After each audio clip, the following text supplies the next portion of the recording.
All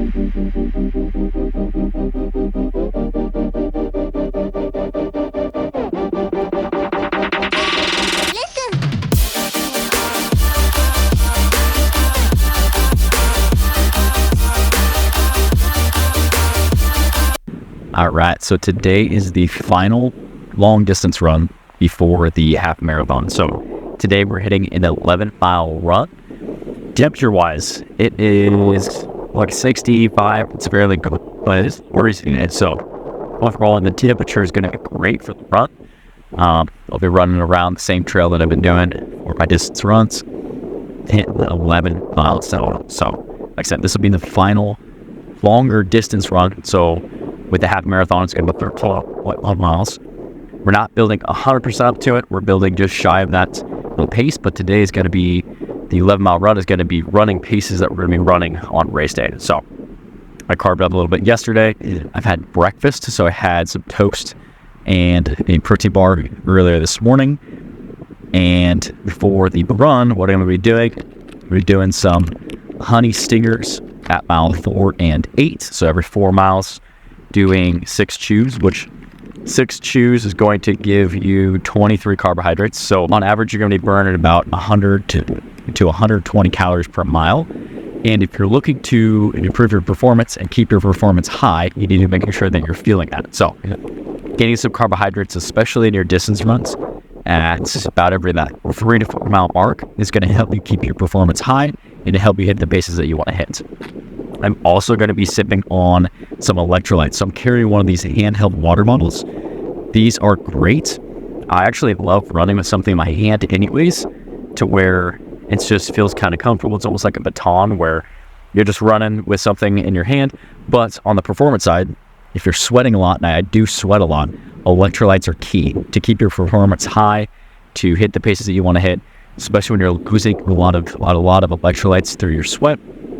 Even if it's not super hot out, you need to be replenishing those electrolytes. So that's something where I have about, I think it's about 14 or 16 ounces of water mixed with 500 milligrams worth of sodium and electrolytes blend. I will get my warm-up in. I'm going to go through my full dynamic warm-up. I'm going to jog a little bit.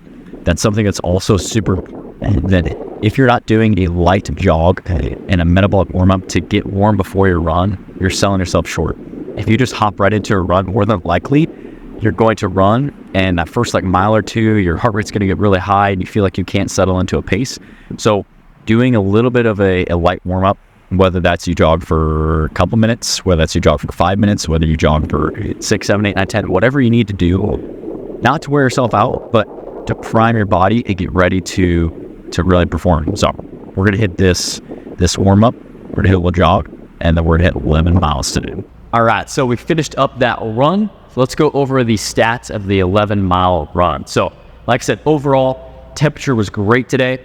It was a little bit windy, but it really wasn't too much of an issue. And there was no rain. It was just a good solid, like 60, middle 60, almost 70 degrees outside.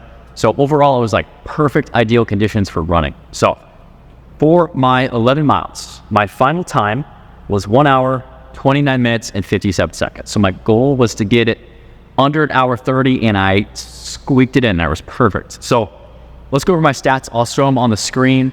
It's kind of the heart rates and the mile paces and the total distance, and go over the stats. So my average mile pace for my run was 8:10. My average heart rate was 171. I would say that I started off on a little bit more of a hill, and I think that from where I started, my heart rate was a little bit high, and I think it just kind of stayed high the whole run. I wasn't fighting the heat or anything like that was keeping my heart rate a little high. That's a little bit higher than I would normally run at, and that's exactly why it's so important to do those slower runs as well. So this run, the idea is to build in mileage, and as far as in prep for my half marathon, it's to kind of get me up in the range of the half marathon, kind of fine tune my paces, practice my fueling strategy, practice my nutrition within the running, where I take my carbs, how much water I drink, all those types of things. So I am running a little bit harder, almost more like a race type pace, just shy of a race pace. But this is exactly why we need to focus on doing slower runs too, well, because that's going to help you train your aerobic energy system. It's going to help you improve your vagal tone, and it's going to help you sustain higher paces while maintaining a lower heart rate. So just kind of a tidbit there. As far as my laps, so I started off pretty hot. My first mile was 7:39. From there, my next 2 miles, I would ride about 8 minutes. So at 8:02, 8:03, mile 4, there was a big hill. I hit 8:42, so that slowed my pace down a little bit. But overall, still pretty good for hitting a hill. And then I started to creep back down. 8:28 in mile 5, 8:25 in mile 6, mile 7 was 8:22, mile 8 was 8:19, mile 9, 8:16, mile 10 was 8:15, and then my final mile was 7:24. So that's something I was really happy with, was being able to decrease my mile time every single mile after mile 4. So that was exactly what I wanted to do. I started off too hot. My plan was to start around 8:15, and I must have just been amped up, ready to go. And I hit my first mile at 7:39, and I looked at my watch and I was like, oh crap, man, you got to slow down. So that was good to see, though, to where decreasing those miles, and that is my goal on race day, is to try and hold around that 8 to 8:15 and then negative split those last couple of miles. So overall, was really happy with that. As far as my nutrition within the run, I carried a water bottle that had some electrolytes mixed up on. I actually didn't drink as much as I thought. I mean, it wasn't super hot, so I wasn't reaching for it. And typically, I don't love to drink when I run, but I do like to practice it on that longer run, because especially if you're signing up for a race, you're going to be wanting to reach for whatever, whether it's like a gel or it's a Gatorade or a water. And just practicing making your stomach digest that and just get used to that is something that I think is a good idea. But today I wasn't really reaching for a lot of the water and electrolytes. I still had a little bit left when I finished the run. As far as my fueling strategy within the run, I did my Honey Stinger Energy Chews at mile 4, and I did mile 8. And that was something where I prefer gels typically, but I didn't have any gels. I had some Honey Stingers. I should have stopped at the store and got some gels beforehand, because I think I'm going to opt for more gels on race day. I think it's just faster. A gel, you just rip off the top and you squeeze it in your mouth and you're done with it. With the chews, I find that if I don't fully chew them, I feel like it kind of upsets my stomach a little bit, or just doesn't quite digest as well as I would want it to, and I get kind of a side cramp. So that's something you find yourself, you're running, you're like chewing on the energy bite, making sure that you completely chew it. So just something to think about.